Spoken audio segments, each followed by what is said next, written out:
Greetings, royal family. Happy Friday. Hopefully you watching this on a Friday. Welcome back to another episode of the W.T.F show, What the Friday, where we basically recap a couple of things, hot topics, shenanigans, scandals that went on for the week, right? Let's get right into it. First up is Miss Tamar Braxton. Tamar can't go anywhere without there being any drama. So let's get into this. So she was on the Wendy Williams show, and Tamar comes out on stage, y'all, in full body like Spanx. No dress, no skirt, Spanx and heels. And I thought it was a joke at first when I saw it, because I did watch the episode. And she really sat down, and Wendy asked her what's going on, like what happened to the dress. And Tamar starts talking about how she's not happy with her physical appearance. She always says that just so people can probably compliment her.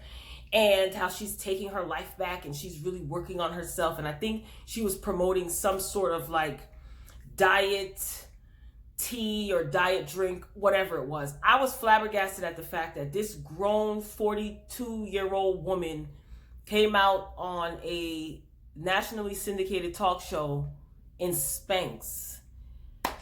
To each his own, whatever. Wendy proceeds to talk to her. She asks her about Tamar getting fired from The Real and would she go back. First of all, it's been 3 years. Why is this even a topic? Tamar could have answered the question by saying, you know what, that was 3 years ago. I wish them the best and I'm going to move on. But no, in true Tamar fashion, she has to throw shade to make it seem as though she's moved on with her life and she's doing so well and she had to get away from the cattiness and God moved her for a particular reason. Blah, blah, blah. Same old rhetoric. And of course, Wendy was eating it up. Wendy says, that was a cute little show and they need you on the show. And, Tamar's just eating it up. The audience is clapping. They're loving it. Now, Wendy, let me tell you something. Wendy is smart because we were on the fence as to whether Wendy's show was going to be renewed, and we know now it is going to be renewed. So she's coming out the gate, and Wendy is trying to hold on to her spot. Wendy baited Tamar, basically, in my opinion, and Tamar fell for the bait, And Loni Love, who is one of the co-hosts of The Real, she responded to Wendy Williams, and she basically stated that, Wendy, thank you so much for acknowledging our show. And aside from our show being a cute little show, we're also a 2-time Emmy-winning show. Some people were saying that Loni shouldn't have responded. Loni stated, again, she reiterated the fact that she doesn't have an issue with Tamar and she's invited Tamar to the show several times and Tamar's declined.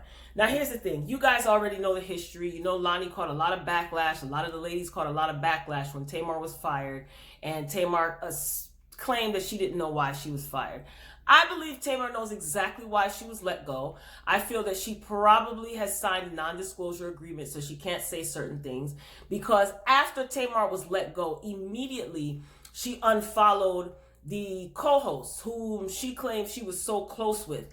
Now, if you're so close and you were blindsided, not everybody does this, but wouldn't you be inclined to give a call or send a text to your close girlfriends or your sisters, as you call them, about what's going on, what's happening? No, but whatever. Tamar, I just feel like she has to cause controversy, and people are saying that Wendy shouldn't have asked her that question, but let's keep it real. What else is there to talk to Tamar about, really? I mean, Wendy knows exactly what she's doing. She's been in this game for a very long time. What else is there to talk to Tamar about? Like, she doesn't have any music out. The last 2 times she came on Wendy's show, she's talking about her boyfriend. She is divorced from Vince officially, I think 2 months now. So it's like, what else is going on? We don't know if the Braxtons are coming back because she showed her entire behind on this last season. So what is there to really talk about with Tamar? Like, she's not really doing much. We don't see her on TV. We see her on interviews here and there, very sporadic. So I guess Wendy says, screw it, I want ratings. So now there's this back and forth yet again with the ladies of The Real, and the people them saying that Loni shouldn't have to defend herself and she's probably guilty because she's trying to explain herself. if Lonnie feels attacked, especially in the media, this is her career. Lonnie has built a name for herself. So have the other ladies. And there's only so many times I'm gonna sit back and watch you spill this narrative or spin this narrative as I'm the one that got you out. I'm the one that got you out. So, I mean, Lonnie has a right to defend herself. That's what I feel. What do you think, Royal Family? Do you think that Lonnie was doing too much? I mean, when all of this went down, I can say that I never witnessed Lonnie Love saying, or any of the other ladies saying anything negative about Tamar, even when they went on to the Breakfast Club. You know, Lonnie Love did talk about Vince and how Tamar was trying to get new management, and she asked Lonnie for connections or phone numbers of certain managers, so on and so forth. So I never heard them say anything negative, call her out her name. They never called her catty. They never called her immature, petty. And in typical Tamar fashion, you know, she's hurling insults. She's always the victim. That's the problem that I have. Like, she did apologize. I thought it was BS, you know, like a year or so back. But then you apologized before, but now you're all on social media and you're bringing up fake text messages, trying to prove that these ladies got you fired. It's just a mess. And I can't tell Lonnie not to respond. I mean, she can do whatever she wants to do. I do like the fact that when she addressed Wendy, she said, thank you for acknowledging our little show. And, you know, don't forget that our little show has earned 2 Emmys, you know, 2 Emmy Awards. And then I found out that Wendy Williams has 0 Emmys. How so? Anyway, so I feel like Wendy knew what she was doing, and she baited Tamar because she knows that Tamar is very reactionary. She's so predictable. Like, you know, all she has to do is say one name, maybe 2, and Tamar fires off. It's good ratings. People are going to be watching the clips over and over again, watching the show over and over again online. It's going to keep Wendy circulating, you know, as far as trending topics, hot topics. So if that was Wendy's objective, then she succeeded. Now, Tasha K did do a video, which I thought was interesting. She came with an interesting perspective. And she was just saying that Wendy Williams is not really Tamar's friend. Because Tamar says, you know, her and Wendy are very close. They're like best friends. And Tasha K made it a point to say that Wendy Williams has been on the air for years. She's had her own television show for years. And why hasn't she basically put Tamar on? Like when Wendy went on a little hiatus, Tamar was never one of the rotating hosts. Jerry O'Connell had a little 6-week, you know, sneak peek thingamajiggy type show when Wendy was on vacation, when I guess she was renegotiating her contract or what have you. And that's a good point. Why not put Tamar on? Now, would I watch personally? No, because I used to watch The Real from its start till like maybe about the 3rd season or so. And I could not, personally, I couldn't stomach Tamar. I really couldn't. And yeah, it was just too much. It was just way, way, way too much. So Tasha K made a good point. You know, why not put another black woman, you know, your friend, you claim she's your best friend or you guys are close friends. Why not put her on? And I think it's because, I don't think it's that Wendy doesn't want to put her on. She probably doesn't, because that would be competition. Because even though a lot of people don't really care for Tamar, people will watch. And a lot of people find her entertaining. But could it also be that Tamar is not advertiser friendly? You know, these networks build relationships with these advertising companies and advertisers. So putting Tamar there, what would that do? But I thought that was a good point. Let me know what you think if you saw Tasha K's video about her saying that instead of Wendy putting on, you know, Tamar and helping Tamar, she pretty much put Jerry O'Connell in her spot for that little 6-week trial period. Someone who has white privilege, or benefits from white privilege, him being a white, you know, male in this country, and can walk into any network basically and get a show. I thought that was a good point. Let me know what you think, Royal Family. All right, enough of Tamar because I can't. Moving along, Nicki Minaj. Okay, I don't know if you guys hopefully have heard, Nicki Minaj had some words for DJ Academics. DJ Academics is he has a podcast, Everyday Struggle. That's the podcast that Joe Buttons used to be on. So Academics is like DJ Academics. He's like a content creator, or kind of like a news reporter in a sense for the hip hop community. You know what I mean? He oftentimes shares his opinions, and I don't always agree. The people don't always agree, but he's very entertaining and he's thought provoking, in my opinion. So he had opinions about Megatron. He talked about Nicki's song Megatron, and he gave his honest reaction. Nicki didn't like it. Nicki was threatening this man in his DMs, saying that I know where your family lives, you know, where you at now. I have my peoples come and see you. My man wants to fight you. All of this stuff. So Akademiks responded, your threat has been, you know, received. Thank you. And I'm basically going to keep this. So he has a couple of videos on YouTube, I think 2 or 3, where he's pretty much kind of talking about Nicki Minaj and this whole thing. And DJ Akademiks does not claim to be a gangster. He says it. You know, if he was approached by several people and they want to jump him, he said he's going to run. So he doesn't claim this. He doesn't have this whole thug, I'm a thug, you know, persona. And here's the thing, right? Correct me if I'm wrong, Royal Family, but when you choose to be in the public eye in any shape, form, or fashion of entertainment, do you not know that you are going to be criticized? Like, isn't that rule number 1, that you have to have thick skin and you can't take things personal? So you are a music artist, Nicki. You are going to be critiqued, right? Like, just like, you know, critics may listen to your album and they may give you a rating and critique the album. Why is it that we're threatening DJ Akademiks, ma'am? Like, Nicki, can you please act like a lady? Seriously.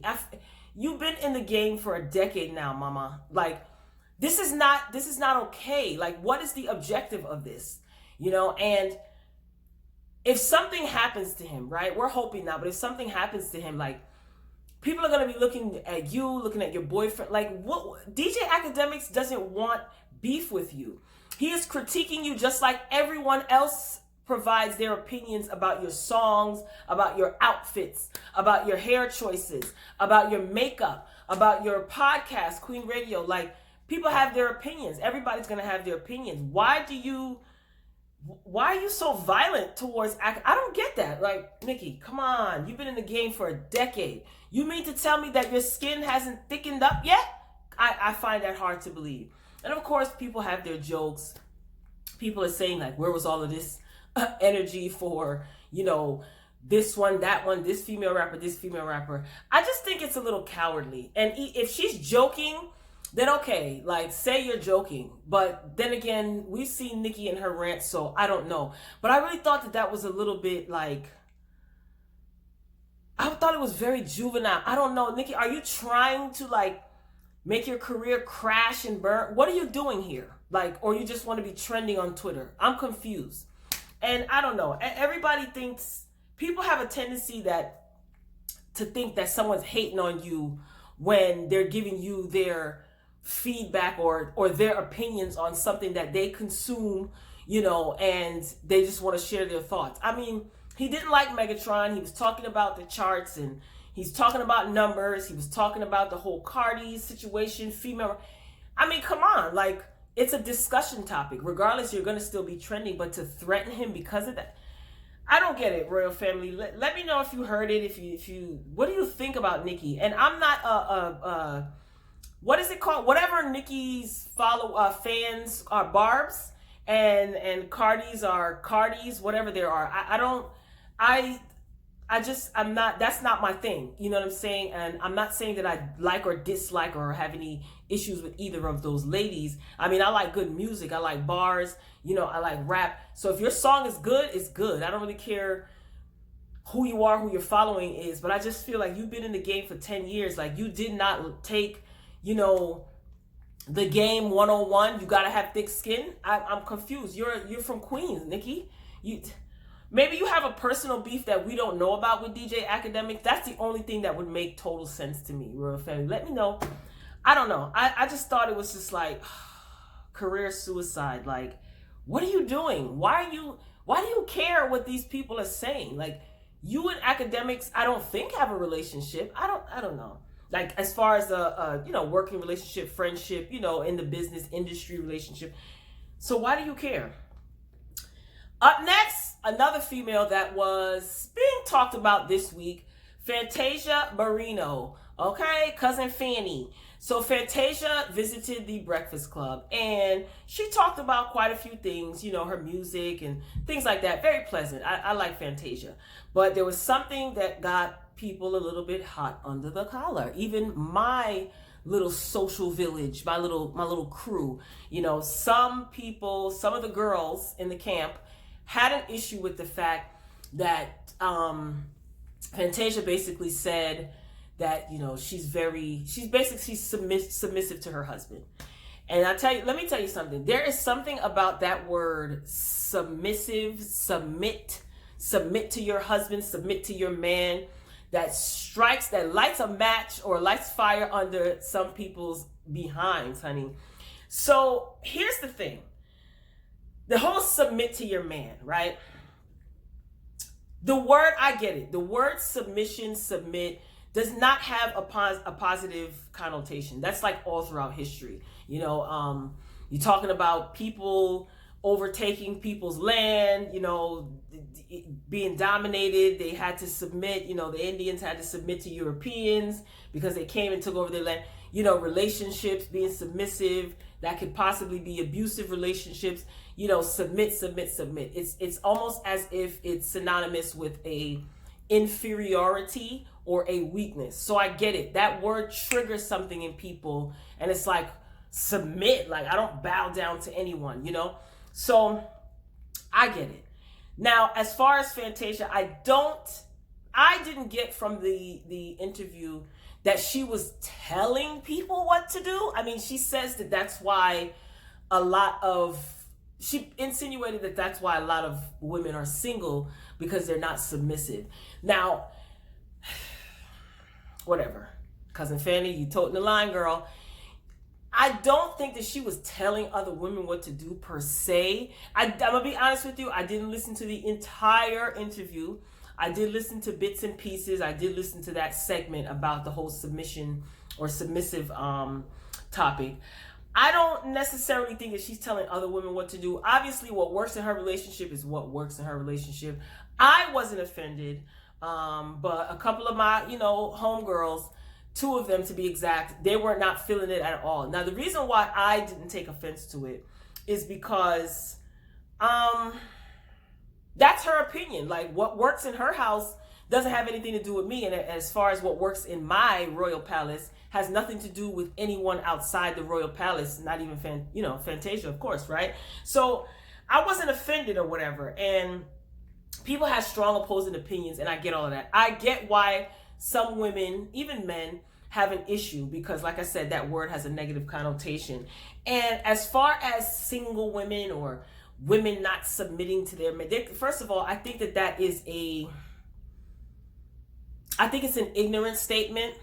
You know, I'm 50-50 on it. I think I understand what she's trying to say, right? But people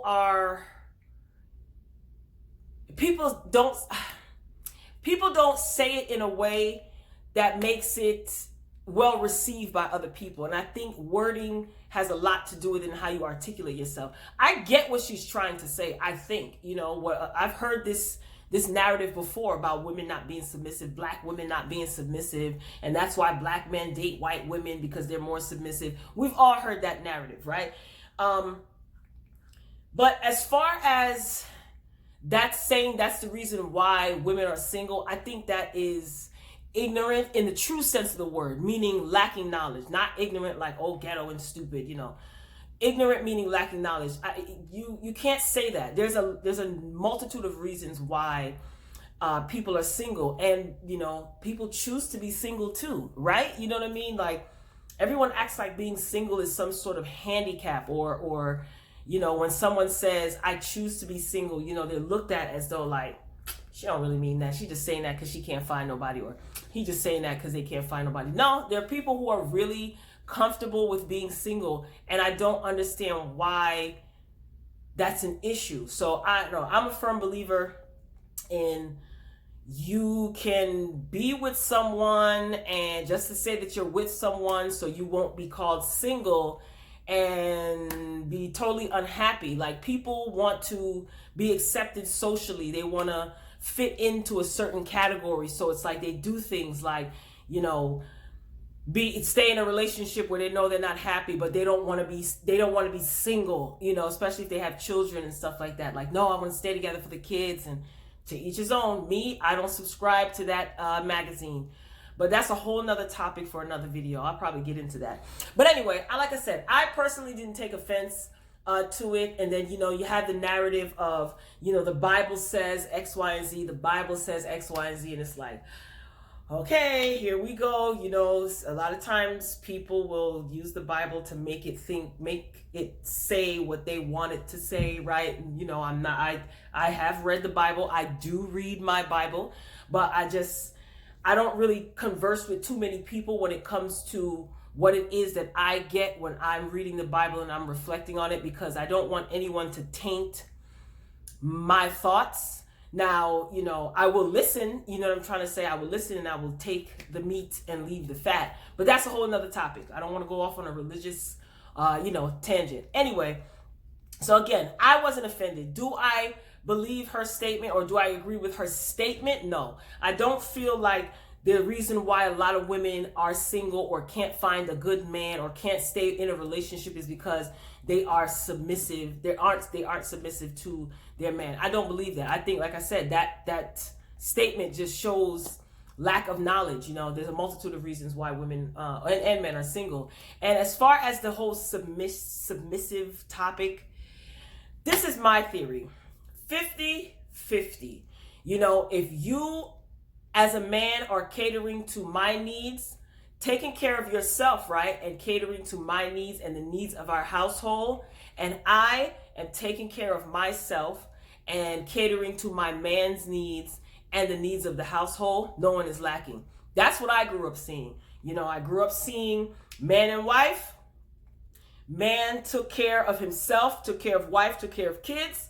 Wife took care of herself, took care of man, took care of kids. So neither one was lacking. It worked, you know. So I feel like everybody has to be on the same page. And if Fantasia feels like she has to submit whatever her definition of submit is to her man, and she's okay with that, and he's okay with that, if that works for them, then that's totally fine. That's totally fine. Let me know what you think, Royal Family. Speaking of marriage, submitting, not submitting, etc., Kenya Moore and Mark Daly are broken up.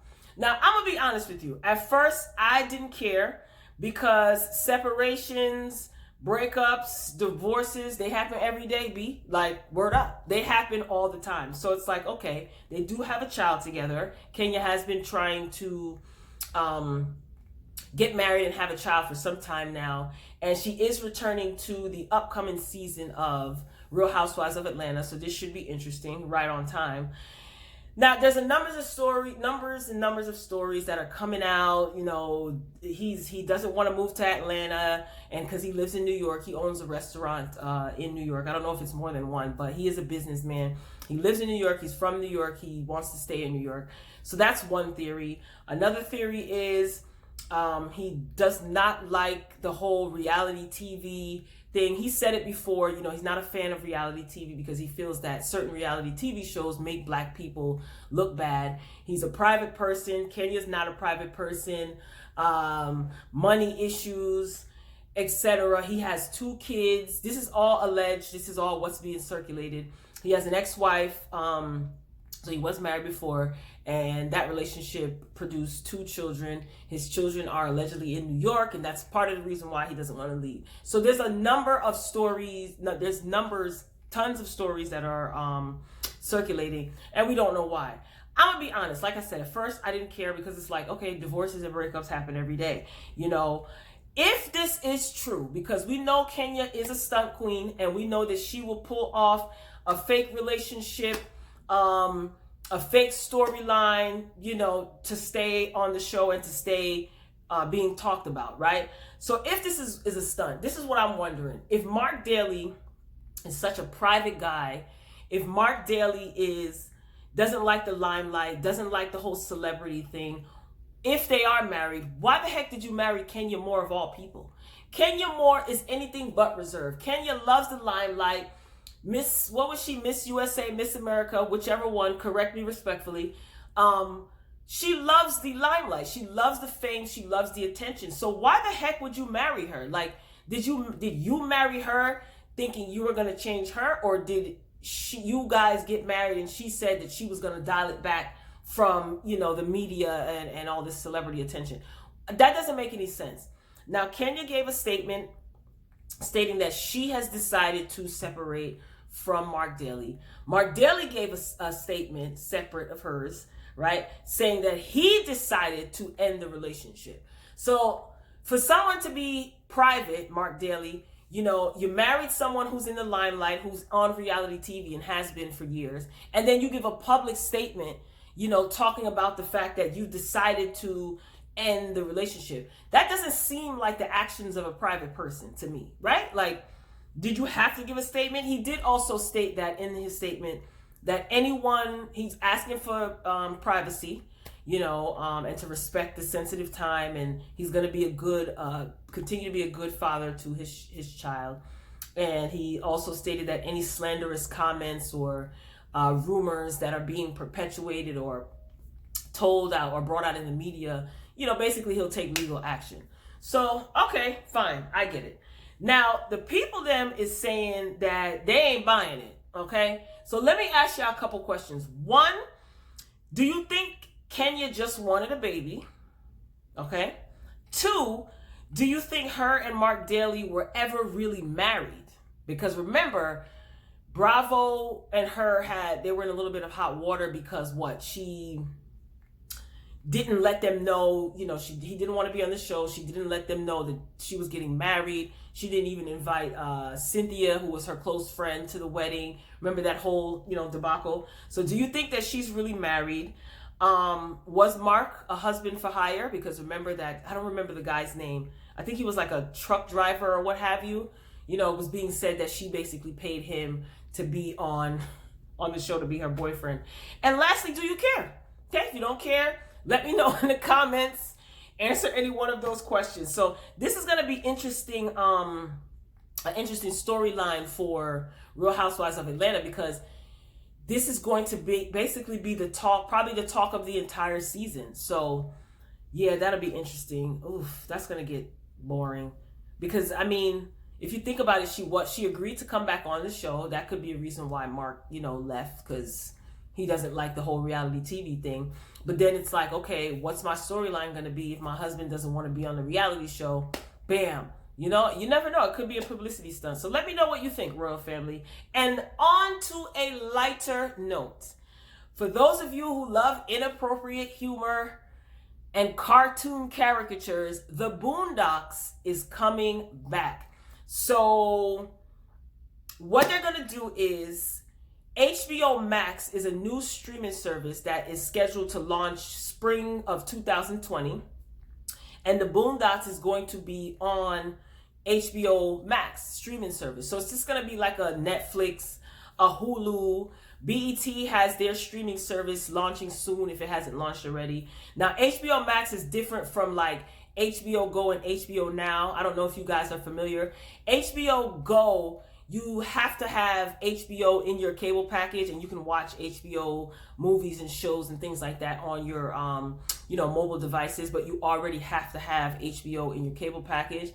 HBO Max and HBO Now, they're standalone you know, apps or whatever, right? So about they're saying like $15, $16 a month or what have you. The price is not set yet. You can have HBO Max. Now, Time Warner, they're formerly known as Time Warner. They're the ones who are basically, they own HBO Max. So this is going to be good because everybody's doing streaming services. So this is going to be interesting. Like I said, BET has their streaming services. HBO Max now, Hulu, Netflix, YouTube TV. They have YouTube TV. They have like plans and things like that. So before you know it, if you don't have like traditional cable television, by the time you add up the cost for all of these streaming services, is like you basically paying for a cable package. The good thing that I read up on HBO Max though, is that they're going to have like Cartoon Network, Adult Swim, TNT, CNN, like in their streaming services. They're supposed to have, I think Friends just recently left Netflix. So Friends is going to be on HBO Max. Fresh Prince of Bel-Air is going to be on HBO Max. The Boondocks is coming. So what they're planning on doing with the Boondocks is they're going to be re-imaging the first 2 seasons. And then they're also going to have like one 50-minute special, and all the episodes of the show, every last one of them that was ever aired, will be on HBO Max. The good thing about the Boondocks also is Aaron McGruder is coming back. He is the original, he's the creator of the Boondocks. And I know the Boondocks had gone off for a while and they came back. I didn't watch it because Aaron wasn't a part of it. So he signed on, you know, to come back into the writing room and the creative room or what have you. So that's a good look. Let me know if you heard that. I'm gonna try to put the link for the Business Insider talking about HBO Max. Let me tell you something. HBO Max might just shut down all the other streaming services, because if they're gonna have like TNT, CNN, I don't know if they're gonna have like, I think MSNBC. It was a really interesting article. So if you care, you want to see what shows they're going to have on there. They're also going to have like original content, original series, just like Netflix does. I'll put the link down in the description. So yeah, I mean, I'm excited, honestly, for the Boondocks to come back, because in these times we need some offensive, thought-provoking, humorous content just to ruffle everybody's feathers, because everybody gets mad about everything. Everybody's so sensitive. So I'm looking forward to seeing if the Boondocks, with the creator of the show, Aaron, coming back. I'm curious to see if they're gonna dial it back. I'm hoping not, or step it up a little bit. Trust me, there are plenty of things to make fun of, or to, you know, make parodies of. So I'm excited. Now, as far as, I don't know, I wonder, how is it? Somebody will probably put it up on YouTube. I don't know. I'm not encouraging anybody to do it. But yeah, like I said, HBO Max, that streaming service, is not scheduled to launch until spring of 2020.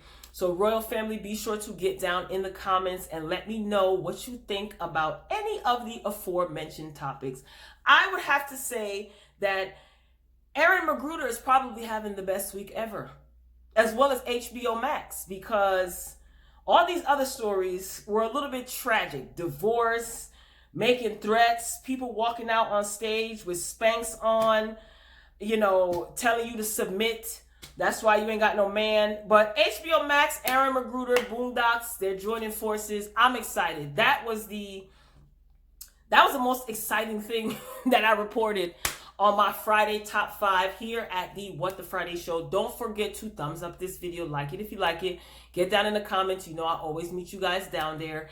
Be sure to check with me every Friday for the What the Friday Show. Again, we just recap hot topics that I pick out, top 5, top 4. I try to keep it short for you guys.